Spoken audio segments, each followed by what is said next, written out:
ഒരാളെ സ്നേഹിക്കുകയും വിശ്വസിക്കുകയും ചെയ്തതിലൂടെ ഇപ്പോൾ നിനക്കുണ്ടായ വേദനയും ദുഃഖവും എത്രത്തോളമാണെന്ന് എനിക്ക് മനസ്സിലാകും. കാരണം നിനക്കുണ്ടായ അതേ ഹൃദയവേദന ഞാനും അനുഭവിച്ചിട്ടുണ്ട്.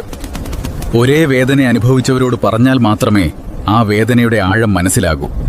ജീവിതത്തിലെ ഏറ്റവും വലിയ ഹൃദയവേദനയുണ്ടാക്കുന്ന നഷ്ടമായി അനുഭവപ്പെടുന്നത് ആത്മാർത്ഥമായി സ്നേഹിച്ച വ്യക്തിയുടെ വേർപിരിയലാണ്.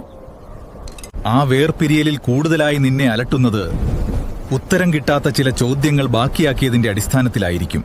എന്നാൽ ആ ചോദ്യങ്ങൾക്ക് ഉത്തരമുണ്ടാവില്ലെന്ന് ഏറ്റവും നന്നായി അറിയാവുന്ന വ്യക്തിയും നീയാണ്. വഞ്ചിക്കപ്പെട്ടവരുടെ മൗനമാണ് വഞ്ചകർക്ക് അടുത്തയാളെ വഞ്ചിക്കുവാനുള്ള മനക്കരുത്ത് നൽകുന്നത്.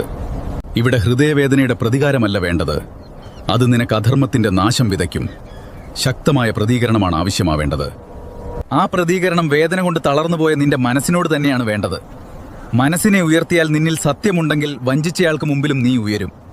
അയാൾക്ക് മുമ്പിലുള്ള നിന്റെ വളർച്ചയുടെ ഓരോ ഘട്ടവും നീ ഉന്നയിച്ച ഉത്തരമില്ലാത്ത ചോദ്യങ്ങളിലൂടെ അയാളെ തിരികെ നടത്തും. കാരണം എന്തിനു വേണ്ടി നിന്നെ വഞ്ചിച്ചുവോ അതേ വഴിയിൽ നിന്നും താനും വഞ്ചിക്കപ്പെടുകയായിരുന്നു എന്ന സത്യം അയാൾ തിരിച്ചറിയും.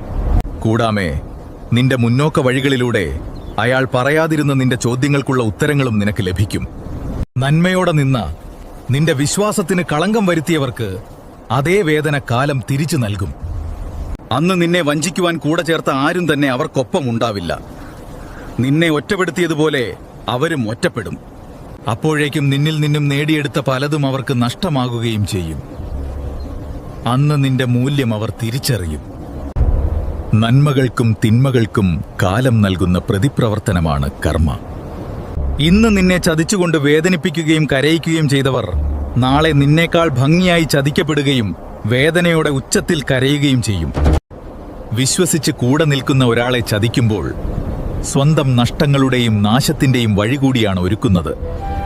വിശ്വസ്തതയുള്ള ഒരാളുടെ സ്നേഹ സംരക്ഷണം തന്നെയാണ് ആദ്യം വരുത്തുന്ന ഏറ്റവും വലിയ നഷ്ടം.